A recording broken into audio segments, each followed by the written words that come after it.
All right. Good evening and welcome to Oakland Creates 2021 featured artist interview with Laneha House and friends. Tonight we are joined by Alex Combs, and we'll be seeing artwork also from August Sage. I'm gonna just go over a little bit of housekeeping and then we'll get into the artist interviews. So I will share my screen really quickly. And hope everyone can see. So what is Oakland Creates? It started in 2015 as a way to provide opportunities for Black and Brown artists to showcase their work in a safe space that not only prioritized African, Indigenous, and Latino culture, but that celebrates diversity and sought a fair exchange for creativity and artistic experimentation. Oakland Creates developed into a mini Zine Fest Comic Fest, showcasing zines, art, and comics from new and emerging artists in the East Bay, Oakland area. Primarily giving space to traditionally underrepresented voices, Oakland Creates also gives space to creators who work to build a conscious, uplifting, and holistic community. So like I said, first we'll go over Oakland Creates and a little bit about being respectful in the safer space, and then we'll talk to Alex, and then we'll talk to August, and then our guest of honor, Laneha House.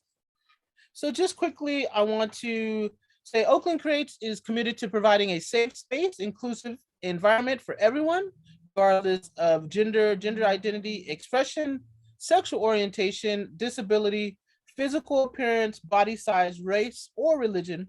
And we will not tolerate harassment at Oakland Creates events in any form. Anyone violating the safer space policy may be sanctioned or expelled from the space or the event at the discretion of any Oakland Creates art, comics, and zine fest organizer or volunteer. So I am super excited to talk to everyone tonight. First, we will be talking to Alex. Alex says, I live in the San Francisco Bay Area where I teach and make art. I earned a BA in art with a focus in printmaking and a BA in gender studies from the University of North Carolina at Asheville in 2011. And in 2019, I earned an MFA in comics from California College of the Arts. Right now, I'm working on my first full-length graphic novel about transgender history.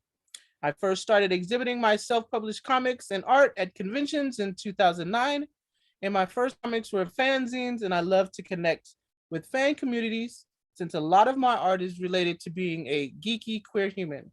I also enjoy working with a variety of mediums, and my visual influences include anime, fine art, lettering, illustration, portraiture, tattoo, and sign painting. And I will now turn over the floor to Alex. Welcome, Alex. Thank you for joining us. Hey, Evie, thanks so much for reading my bio. That was really nice. It was cool to hear you read it. So thanks so much for having me. And thank you to Laneha House for inviting me to be one of your friends. It's been really cool to get to work with you as your new small press. So I'm going to go ahead and share my screen and talk a little bit about my artwork.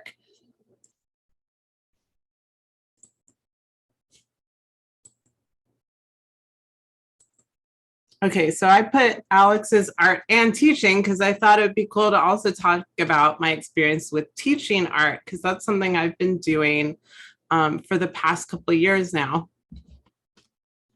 So first, I wanted to talk about the BAYlies comic, which was a anthology for Bay Area cartoonists of color and some white queer cartoonists, including myself, to all submit a single page comic. And it was done by Laneha House, the guest of honor here today. And here's the front cover. And here is my submission for the zine, and it's called Gender Expression and Identity. And it's just a little autobiographical comic about my feelings about my gender and about being transgender.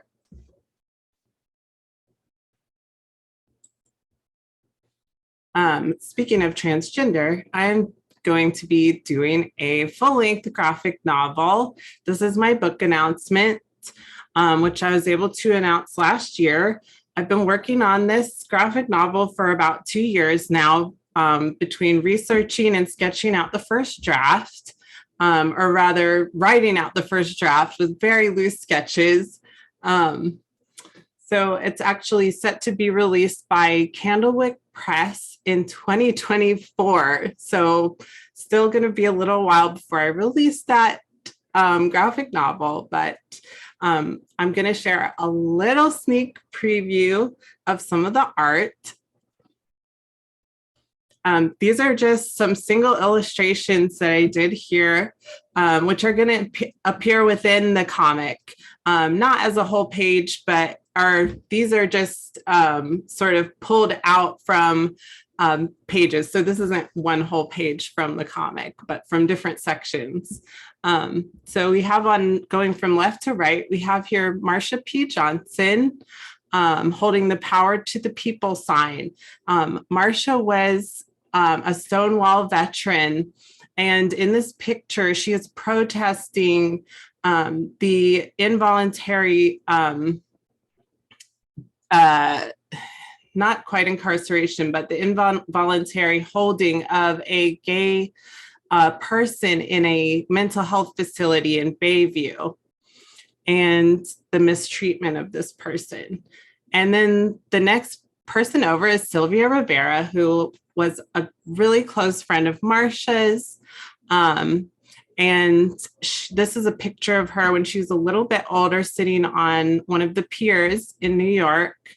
And she went on to found the Sylvia Rivera Law Project, and that's kind of her legacy. And she also left a soup kitchen, a charity in New York that helps anyone in need of food and other resources in New York. And then to her right is someone named Gladys Bentley, who was a very famous jazz singer, jazz and blues singer during Prohibition and around that time period. And she was an out butch lesbian who then actually McCarthyism started. So basically there was like the idea of the lavender scare, and a lot of gay people were then scared sort of back into the closet. So she actually was out during a very dangerous time. And her voice is amazing. Definitely check out Gladys Bentley. And then we have Virginia Prince on the far right side. And she's a little bit of a problematic figure. She was kind of like an exclusionary in a lot of ways of her idea of who should be considered trans, or who got to be in her little group. So you can read more about all these people eventually in my book, or you can actually look them up and read about them right now. So moving on a little bit from the trans history, coming back to the present, here's a fanzine that I edited. So this was in response to J.K. Rowling coming out as an anti-trans activist, which is now unfortunately become her new hobby, or I wish she would get a different hobby. So this is not just my work, but I do have a comic in here, but this is a collection of all different artists. And on the right, you can see Awan Mance's contribution, the Hogwarts Queer Trans Alliance, which I just love this so much. You can check this out, actually. We don't have any more copies of the physical copy, but we do have the digital copy on my website, which I'll show you in a minute, but it's just alexlcombs.com. And all the proceeds go to a UK-based trans organization called Gendered Intelligence. I will show you that in just a moment, though. So this is sort of going with my other interest of, zines and being in community. To me, I feel like I care much less about the franchise of Harry Potter or J.K. Rowling, and I care much more about the fans and connecting with them and finding meaning with the fans. So that's what this zine is all about, and supporting the fans and the trans fans. And I was really, really happy to get to edit this zine and put this together. And now I'm just going to talk really quick about teaching. And I think I'm just going to really quick actually bring up Bell Hooks. May she rest in peace. About 3 years ago, I read her book, Teaching to Transgress, and her other book, Feminism is for Everyone. And one of the really great things from her book and about, I guess, feminist pedagogy in general is that the idea of looking at the students as a whole person and bringing their whole lives into the classroom and engaging with them, not as I'm going to dump information to them to absorb, but to be on a journey with the students as they grow and support them in their growth. And that is just such a beautiful attitude to have coming in. It's much more enjoyable than the sort of separation between, I know she talked about the separation in academia between the mind and the body, and it's sort of like a false dichotomy, right? So that's what I really enjoy about teaching, is connecting with my students and being with them in that journey.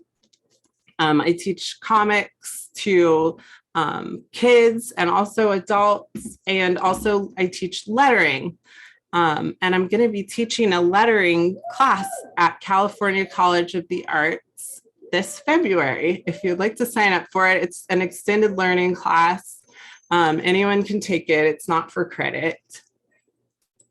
And this is actually a little zine I put together at the art studio I teach at, Live and Chew Art Studio. They're located in El Cerrito in the Bay Area. And this was my comic students. These were all kids between about 6 and 13 years old. And we put our comics in an anthology together because it's just fun to see the comics in something you can hold and turn the pages. And lastly, I also work with older adults doing art and comics.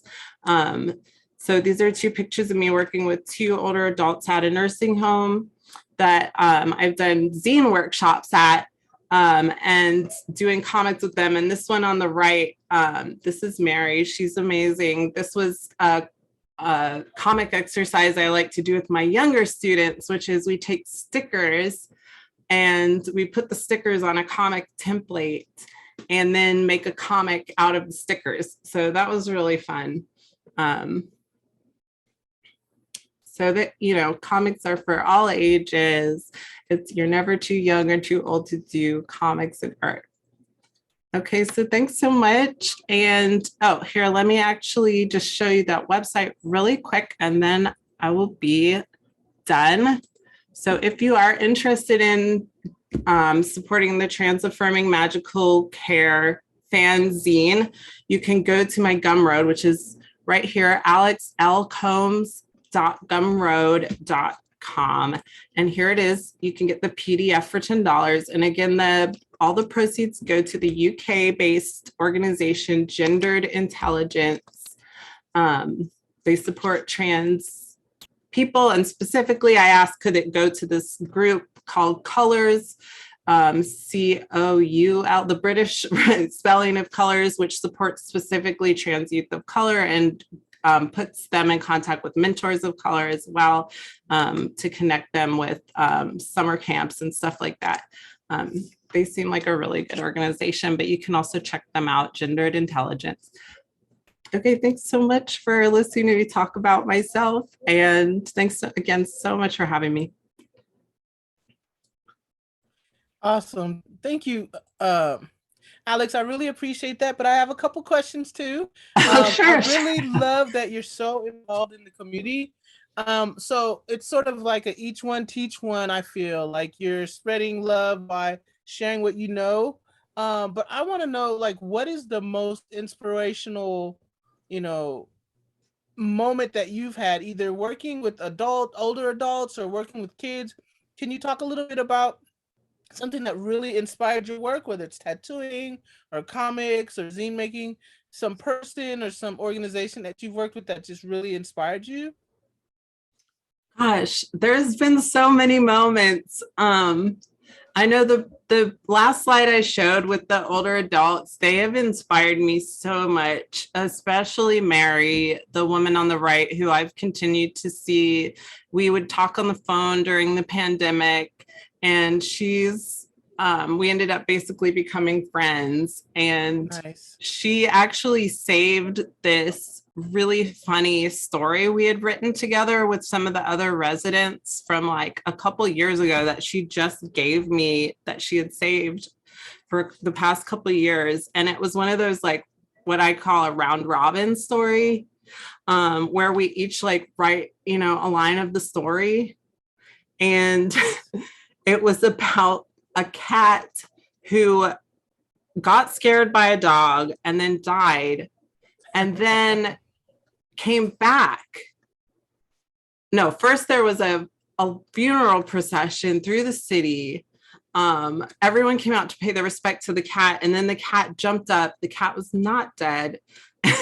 It was just like so funny. The older adults just, I feel like a lot of times people just don't realize how fun they are and how much joy they can bring to spend time with. I definitely encourage everybody to, go find, like, there's a lot of like LGBT, well, I know there's at least one like specific LGBT like nursing home or older adult care facility here in the city. And there's like a lot of places, and they are always looking for people to come in there and do like art or anything like that. I highly, highly recommend doing it. It will enrich your life. So in the pandemic, I guess you weren't able to do the in-person meetings as much. And so can you talk a little bit about what you're looking forward to enjoying again once we're like freed up to kind of go out and do more in-person shows specifically? Is there one convention or zine fest that you really want to go and do, or city that you want to visit because you know there's a convention or a zine fest there? Oh gosh. Well, I am from North Carolina, Asheville, North Carolina. And I would love to go do I know they have some small comics fest there now, at least one or two. And I would love to travel there and do a comics fest.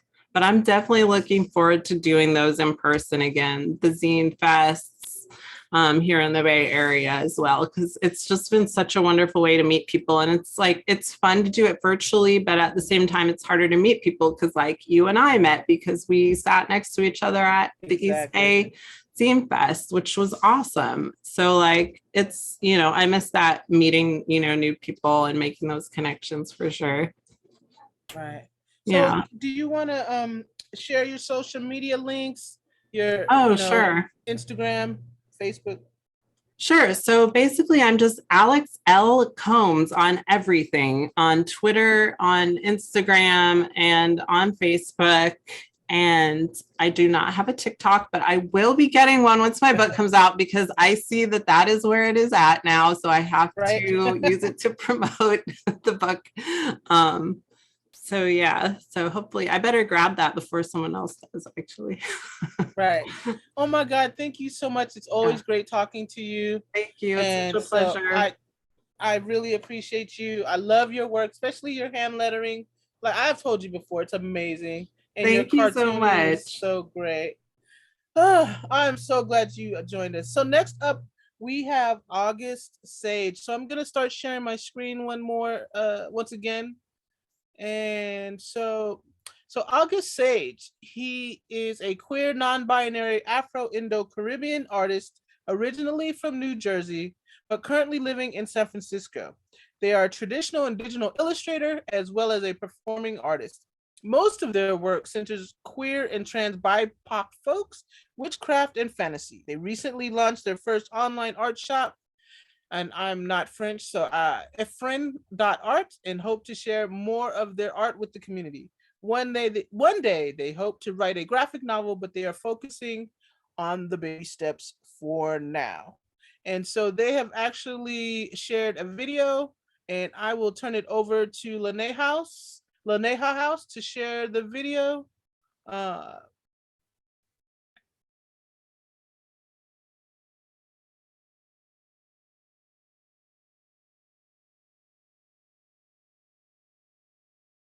I can't hear it, so you're gonna have to unmute it. Mute yourself.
All right.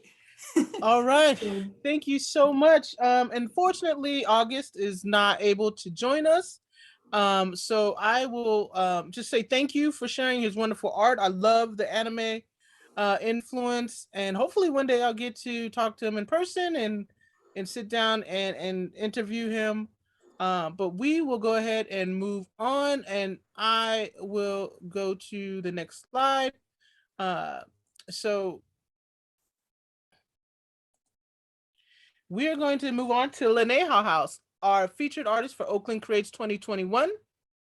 Laneha House dreamt up in 2019, but founded in 2020. Laneha House is a family-run small press that publishes work from Lawrence Lindell, Breena, Nuñez, and the BAYlies magazine comics anthology, as well as digital comics through Laneha House Digital and Open Mic. Laneha House is built on the foundation of family, love of comics, zines, and coffee. Projects include comics, graphic novels, art books, zines, and cartoons. It's pronounced La.ney.ha. And I'm going to stop sharing and allow them to uh well, actually, they did give us a little bit of their work, so let's talk a little bit about the work that they shared. Did you want to go ahead and talk a little bit about your work? uh sure. You want? All right. Yeah. go for it. All right. Should we screen share the slideshow? Yes, please. All right. Okay. All right, setting that up. Thanks for having us, y'all.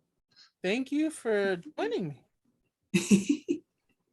All right, can y'all see that? Yes, we can. All right, cool. So I guess we can start off with the little logo. Mhm. So this is a mascot character I just doodled up over and over like various renditions of House. So their name is House, just like a house-headed person. And what they embody, at least for me, is the fact that over the years, I feel like I had to learn to create my own sense of home. And what that means to me is embodying home in my person and with the people I find community in. And I feel like that's what our relationship also like exudes, a sense of home wherever we are, especially through comics and the comics community. Yeah.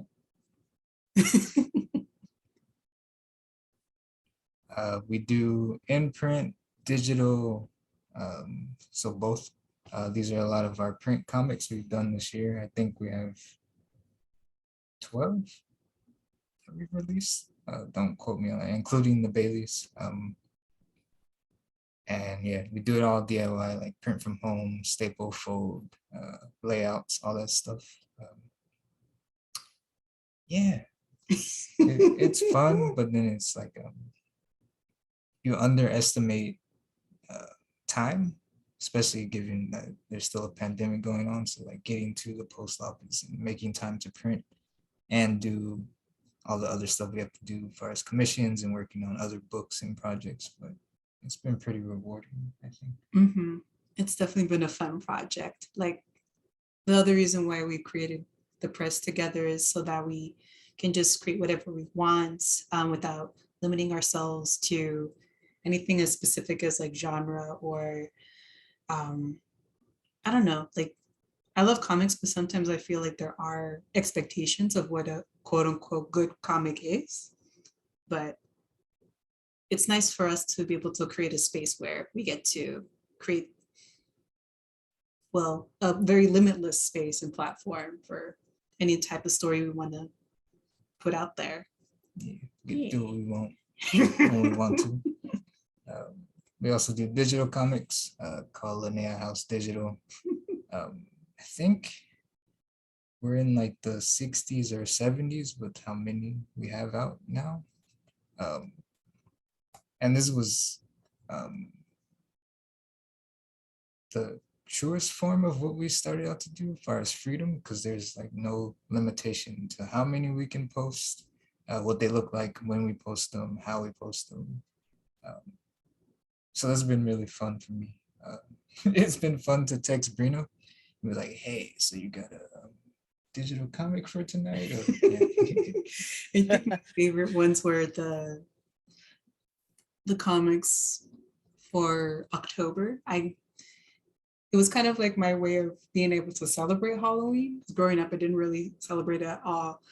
And I got to dress up through just these self-portraits of me dressing up like Homer from like a specific episode from one of the Treehouse of Horrors pieces, and dressing up like SpongeBob and like a slab of the Tanforan Mall while wearing like the banner that says basically, yeah, that the Halloween Spirit Store. It's paying homage to like suburbia mall culture. That's hilarious. So it's been fun. And the topics range from silly stuff to fun stuff to grief, mental health, race, anything we feel like we want to make at the time. There's nothing to stop us. So we're kind of like, well, put it up. And then because we're a small press, I was like, well, I have enough tools to know how it works to make it quote unquote official. But it's really just us being us, but just under the umbrella of Laneha House. And then following that same logic, we're starting open mic, which is similar to Laneha House Digital, but it features cartoonists that aren't us, which in the beginning, that was strictly mostly the BAYlies, but that's a specific Bay Area thing, whereas this one is open to cartoonists. So our first cartoonist to feature is going to be Sharon Lee De La Cruz. Part of New York she's from. She's from New York. I don't want to say what part because I'm gonna misquote it and be wrong. But we met her at Cab Comics Art Brooklyn. She has a book out right now called "Wow, I'm a Wild Seed."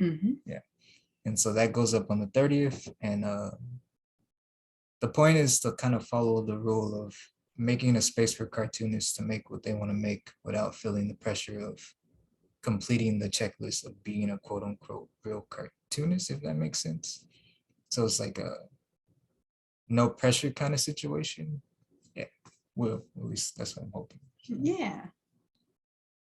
And we pay them just like the BAYlies. Everybody get paid. That was an important thing for me to show that we could have freedom and still be paid fairly. Yeah, so we're working on that. It's just starting, so we'll see where it goes. Speaking of the BAYlies, which Avi, Breena, and Alex are all a part of. Yeah, talk about it if you want. I feel like I shouldn't because I don't know. I feel like you're the one that had the vision. And I like that vision a lot because I don't know, it's something that you did not only like, I felt like it was a response to not seeing a lot of Bay Area cartoonist history or culture or contemporary stuff happening, like being archived or packaged in some form of like a magazine or even somewhere like on the internet. So I love how specific this is. Like even looking at the cover right here, how it includes like Oakland, San Francisco, South Bay, Berkeley, Alameda, and Daly City, these places that are very much a part of Bay Area culture and like just the geography that we're sitting in right now. It covers a lot of ground and a lot of people who we have met through Zine Fest too, and people who really put in so much like love and labor into their zines and comics and really make this place feel like home. So I feel like it's a wonderful homage to everything that's been done for the last several years. And yeah, I really enjoy watching you work. and just like package everything so nicely in this magazine. Yeah, the hope is just to keep a record of like what's going on in the Bay. I am from the Bay. I live here. This is home, but I'm from Compton, Los Angeles, Southern California. Breena's from the Bay, but I live here, and it's weird to be somewhere and know that there's a history specifically of queer cartoonists and cartoons of color that you have to dig to find, which is weird. Like everybody else gets archived and talked about, but you have to find out through like the grapevine that, oh, Keith Knight was here. Maury Turner is from Oakland. That was, like people were doing things as it should be talked about, just how all the other contemporary cartoons were talked about. And I felt like it wasn't like you shouldn't have to be in the know to know, if that makes sense. So I was like, well, I'll just start archiving stuff. People were archiving all the time. So I was just like, I'll just keep adding to the archives that we got going. The more we can get, the better it is, I think. Yeah. So that's how the BAYlies started. Not to ramble, but yeah. So we make cartoons, little animated shorts. I feel like you should speak more on this because you're the animator between the two of us. Well, we star as these characters pretty much ourselves, along with the mascot character House, who is like a giant, what do you say, maybe like, how tall is House? As big as they want to be. Yeah. Like They're basically in our show a spaceship that we ride in, and we just travel across the galaxy, multiple universes, in search of the best coffee in the universe. And this has been fun because I get to do some voice acting, which is one of my like childhood dreams that I get to live through finally through the animated shorts. I'm just giggling because it's always like, it is like a childhood dream, and it feels like it's kind of helping me return back to feeling like a kid all over again. Yeah, it's fun. So yeah, it's fun to watch Breena do like all these voices. And so I would pay to see that. I would pay to see that. And I love that you're giggling the whole way through, because that's how I was when I made my first comic. Like, I just was like, oh my God, someone's gonna buy these, and I'm cracking up laughing, making zombies eat people. So it was just the most amazing thing. and yeah, I think we have a pilot and episode 1 up, and then episode 2 comes this month. Yeah, it was just a random thing. We were at the house working, and I was like, we should make a cartoon because you drew that character, and I was like, that's perfect for animation. And so it was born. Yeah. So we're in an exhibition called A Story Like Mine that's up right now in Northwest Indiana, so close to Chicago. We're doing a panel tomorrow, but that's cool. It's cool to see like to be in a room with like comic artists we like, but also that even during a pandemic, things like this are still happening. So it's nice to. It reminds me that like we got a thing going on, or like sometimes it could feel like everything is just gone still. Like, yeah, so it's nice to be reminded. Yeah. Things like this exist for comics. Yeah, that comics culture like doesn't stop in the middle of a chaos or a chaotic time, but it keeps thriving. And I just love how huge these pages are because we hold them in our hands, right? They're at least like, letter size images, but to see it blown up like that on the walls is like a very surreal thing to experience. Even though we're just seeing them through like these photos, it's just wonderful to know that, oh my God, like there's, I don't know, it really validates, at least for me, like my position as a cartoonist, and seeing how impactful it can be to the culture is amazing. I don't know, feels like we're definitely making history along with all these other people who are just as powerful as storytellers. And I also think it shows the flexibility of the craft and the form. Whereas that thing was printed originally on a little small zine, then we blew it up to magazine size, and now it's like Super on a huge. big ass wall. And it's just like, I like how the form changes based on the material or where it's being shown, and like comic books turning into quote unquote fine art, but just changing the narrative of what the But comic it's means. also nice to be able to walk into that world. Like it feels like you're doing all this writing and story building and world building, and then you have it in this space and you can walk into that world. So that's really the cool part about it being blown up so large, is that you get fully immersed into this space of, you know, whatever the story is, into this whole new world. So that's really, really cool. And Is that that's the last slide? last slide. I wanna say. Cool. Yeah, it is. The end.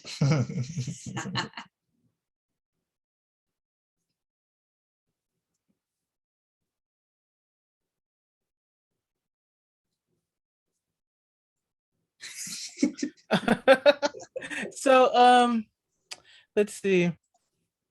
I do have a few questions for you. So I will share my screen and jump into a couple of questions for you guys. Nothing too invasive or crazy, but oh, you already answered this, but why did you decide to create La.ney.ha House? But you answered that because you wanted to archive Bay Area art too, and be able to work in all these formats, and I love that. But I was inspired by Maury Turner and you know, artists that, like you said, you'd never hear about unless you knew someone that knew somebody else. What were some of your early inspirations, artists that inspired you? Always go back to some of the earlier comic strips I read, which were the Garfield the Cat comics by Jim Davis and Charles Schultz from Peanuts.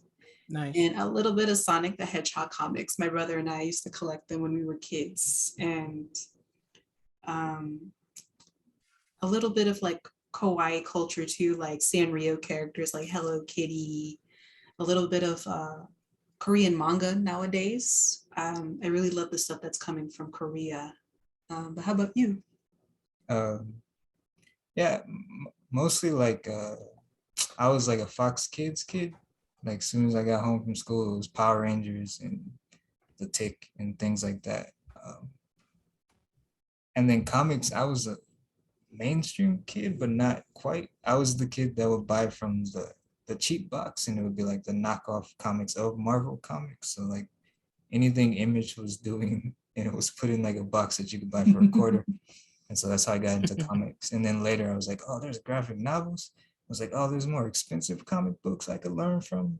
And yeah, things like that. And then a lot of Black art, which I'm realizing now that influenced me that I didn't know, is just on the wall. Like my mom has paintings on the wall and I just pass it every day. And I'm like, oh, wait, that was in my art that I'm drawing. Like that's where it came from. Or like, yeah, I'm starting to notice more of, it's not just random, you know, it like seeped in, but unintentionally. All her sculptures and all her mannequins of these, like,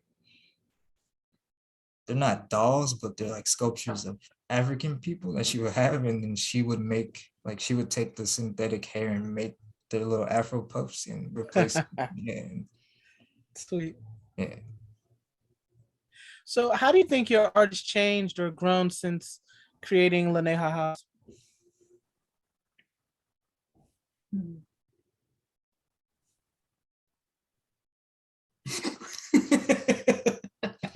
I don't know what your face made me laugh, but That's a good question. yeah, it's really deep. I don't know. I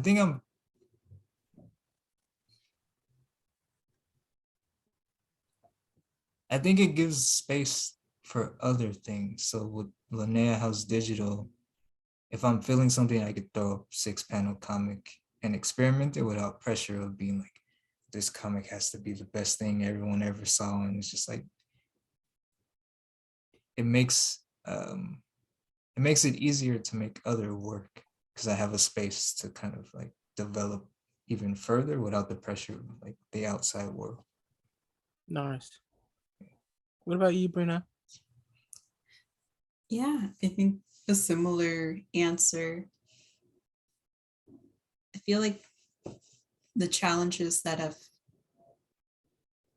been like encountering mostly come from, not the challenges, but like the growing process has come from like making the covers for Laneha House, um, which are like some of my favorite things to do. And I take a lot of joy in them because I like to kind of reveal to people like what it means to be in relationship to Lawrence and what that like.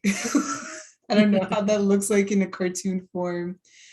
I think I'm looking at the #2 issue right now, and I think that's been one of my favorite covers to illustrate because it kind of combines all of those influences, the influences I listed Nice. off earlier, but also making something that centers joy and goofiness in general. I think it's like I do like making comics about some of the heavier issues because it's cathartic and sometimes I need to do it for myself to heal. But you know, there comes a point where I just want to be silly and ridiculous and experimental. So it also reminds me that I don't have to exercise a lot of like art theory as much as I felt pressure to for a lot of other moments in time. But yeah, just echoing what you were saying, it's like a very freeing space and it allows us to really push our boundaries, especially like those art school, art theory boundaries. That's the funny Right. thing is now that I have that freedom on my own, I find myself digging into the skills I learned from where it's like before it's like you're a cartoonist, so you should know this type of thing. And I'd be like, but now that I'm free to just do what I want, I'm like, yeah, let me pull that out. Let me play with this color. Let me play with this template. Let me play with this composition. And Nice. yeah. That's a great segue. So into you both have distinctive art styles and kind of wonderful separate careers that you're establishing on your own. But talk a little bit about what it's like to work together creating Laneha House. Like you said, you do the covers and you do animation. Like what's it like working together? Has anything changed? Or I feel like you said there's a lot more joy and uh but talk a little bit about that. I you know.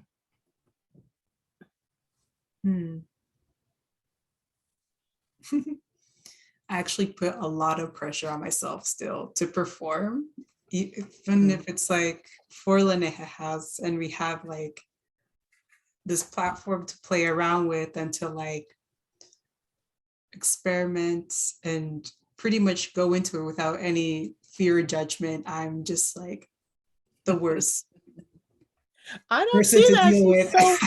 I see so much joy in what you're doing, especially when you're doing your work where you're drawing yourself. They're so cute, but they're also so animated, even just in that 2D space of like you've really been able to capture your own essence and bring up your own voice with just a few strokes. And it always cracks me up to see you draw yourself, especially the little facial expressions that you give yourself are amazing. And it's like, oh my God, if you didn't know Breena, you would know her from just a little line of your mouth when you're frustrated or when you're laughing.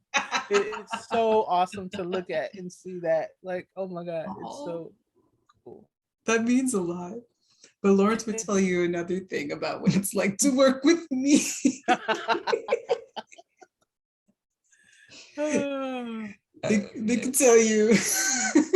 I don't I don't think I don't think you realize that like this is your thing. Like sometimes you think Laneha House is like the boss and you're working like you don't realize like, oh, To some this is degree. my thing. Like if I don't like drawing tonight, I'm not gonna draw. It's more of like, oh, we said we are gonna put it out yesterday, but we haven't put it out yet. And it's like that, you know, it's more of like we don't gotta we put it when we want to put it up. Yeah, it's cute.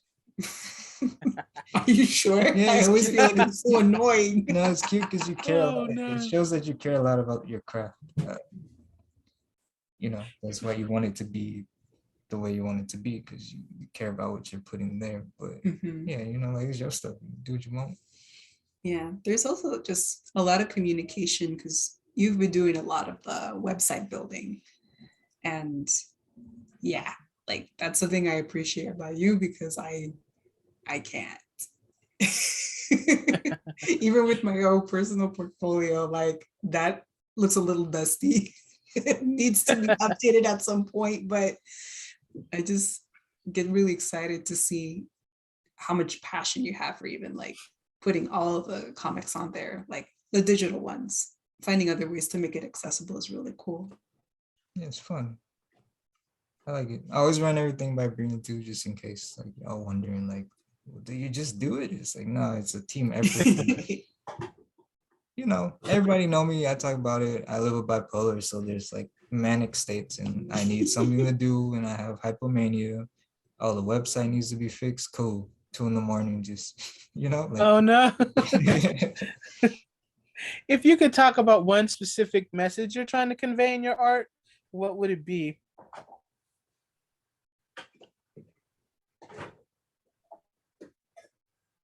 I was gonna say freedom, but maybe autonomy, or always, especially coming from zines, that you could do it yourself or together, whichever you choose. But I don't know. I feel like I just want people to see like, oh, I can make what I want to make the way I want to make it. And that inspires me. Your sense of independence really does inspire me. And gosh, if like I said, watching your journey as a couple, but also as two people who have really, really fostered amazing careers, doing what you want. That's like the highlight of any artist, desire is to do what you're doing, is like create your own brand and your own thing. And like you said, put it up when you want to put it up, talk about what you want to talk. So like I said, I'm so appreciative of watching your journey too. Um, and I appreciate just even being able to have this interview and talk to you and pick your brain about what you're doing, because it is like you said, you'd have to somebody to know somebody else to usually talk to a Bay Area artist. So I thank you guys so much. Like I said, I don't think people appreciate and give people flowers enough, but thank you. I'm so grateful that you are willing to share your work, because it does, I think, inspire people more than you realize. It really, really does. Uh, and then moving forward, just some quick, easy questions. Anybody can answer. What's your favorite ice cream? Chocolate chip cookie dough. I like mint chocolate chip. Nice. Favorite place to visit? Where's my favorite place? Maybe Albuquerque, New Mexico. Right, that's up there for me too. Oof. Breena? That's a good one. I think I'm gonna go with New Orleans. Ooh, nice. I've never been. I want to go so bad. Ideal. Go ahead. I'm sorry. I was just gonna say the food is just like. That would get me in so much trouble. Ideal creative assignment. If you were given an assignment, what would the ideal assignment be?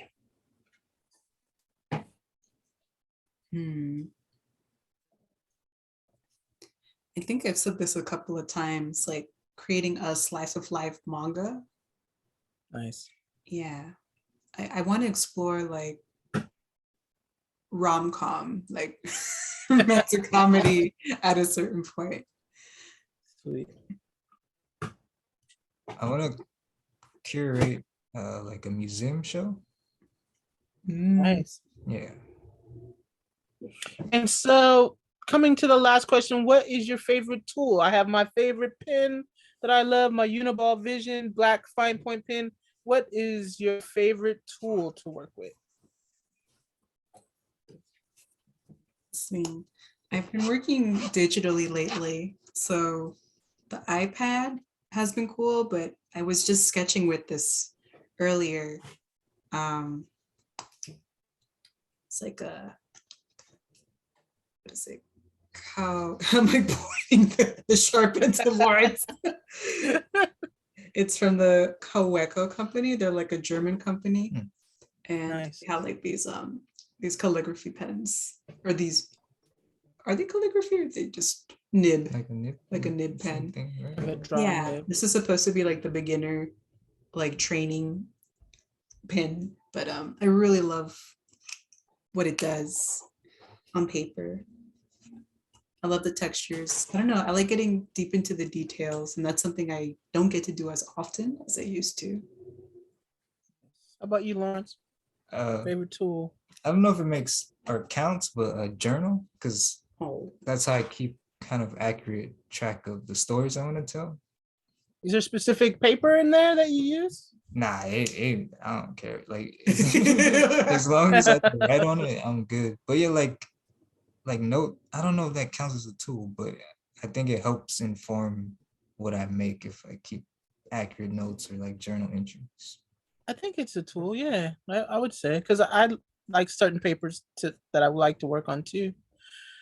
Oh my God, this has been so amazing. Thank you guys so much. Can't wait to see you guys Saturday for Oakland Creates Fest.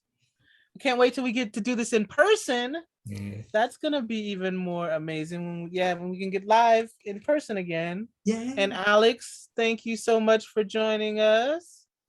August, thank you for sharing your work virtually. And that's a wrap, you guys. I will hopefully see you in person soon. You too, Alex. Appreciate you guys. And we are done. See you guys. Bye-bye. Bye.